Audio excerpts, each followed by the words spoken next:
Hey YouTube, in this video I'm going to be talking about the Bordo range of foldable locks and why you should absolutely not buy one. I'm going to give about 3 main reasons. Save your money, do not get these, they do not protect your bike.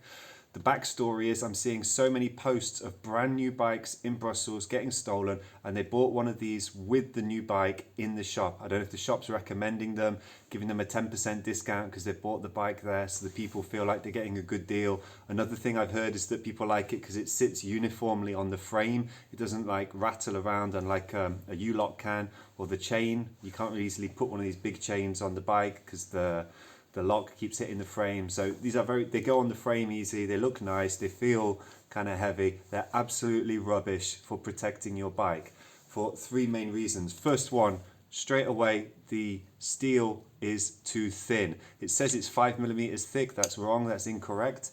It's 5mm including this kind of rubber and plastic, yeah, which doesn't even go all the way through where you see this logo. You can actually cut off this rubber and plastic with a Stanley knife. Then you're left with about 2mm of steel.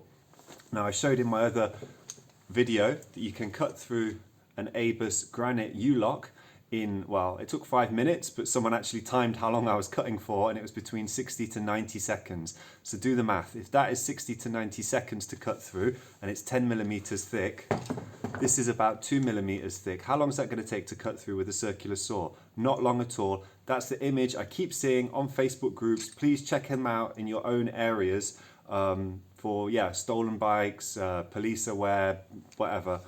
You will see lots of these with just a perfect cut all the way through because people can carry a circular saw, electric circular saw in their backpack and cut through these very, very quickly.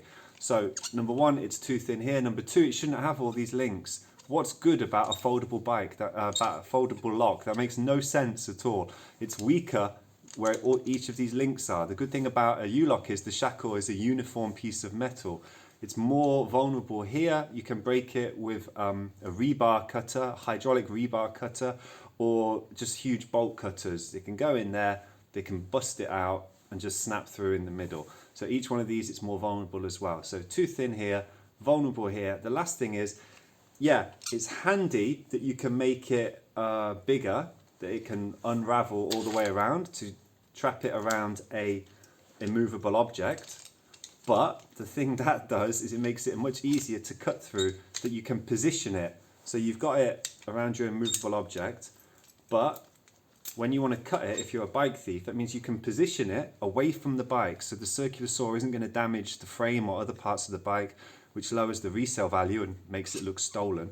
So you can move it into a nice position, and there's also tension which you need for when you're cutting it through. If you're cutting a chain, it can move around a bit unless you put it on top of the frame and push down, then you can slip and damage the frame. This is perfect for getting in the right position, getting a bit of tension between the bike frame and the wall or whatever, and just cutting through in exactly the same place. Now the range, it goes from 5 to 15 levels of security, 50 to 100 euros. That's all marketing, okay? The difference between them is the core of the lock mechanism. Like someone's going to pick the lock. No one's going to pick the lock. They're going to use tools to break the lock. So don't spend money on any of them, but particularly not the ones higher up. Maybe the ones at the very top, they'll be called Plus, X Plus or something, where they use higher density steel. Again, I don't think it's going to make that much difference against the circular saw. So end of, don't buy one of these. I made another video where I talk about different types of locks that will protect your bike for longer against the circular saw, like one of these. Please check it out. Any comments, put them below. Thanks.